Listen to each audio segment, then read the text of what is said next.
पालघर जिल्ह्यातील नंडोरे आश्रमशाळेतील विद्यार्थ्यांना जेवणातून विषबाधा. पालघर जिल्ह्यातल्या नंडोरे आश्रमशाळेतल्या मुलांना जेवणातून विषबाधा झाल्याची घटना समोर आली आहे. विषबाधेमुळे मुलांना मळमळ होणे, उलटी, पोटात दुखणे यासारखे त्रास जाणवू लागले. त्यानंतर या मुलांना पालघरच्या ग्रामीण रुग्णालयात उपचारासाठी दाखल करण्यात आले. मुलांवर सध्या पालघरच्या रुग्णालयात उपचार सुरू आहेत. जिल्ह्यातल्या काही आणखी आश्रमशाळांमधल्या मुलांना अशी जेवणातून विषबाधा झाल्याचे समोर येत आहे. याविषयी पालघर ग्रामीण रुग्णालयाचे डॉक्टर चंद्रकांत लोहारे, वैद्यकीय अधीक्षक यांनी माहिती देताना सांगितले, मुलांनी सांगितल्याप्रमाणे मुलांना रात्री जेवण देण्यात आले असून त्यातून मुलांना ही विषबाधा झाल्याचे निदर्शनास येत आहे. सध्या 30 मुलांना या ठिकाणी उपचारासाठी दाखल करण्यात आले असून आणखीन काही मुलं दाखल होण्याची शक्यता आहे.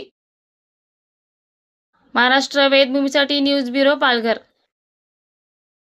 ताज्या घडामोडी जाणून घेण्यासाठी आजच आपल्या महाराष्ट्र वेदभूमी न्यूज चॅनलला लाईक करा, शेअर करा, सबस्क्राईब करा आणि बेल आयकॉनवर क्लिक करायला विसरू नका.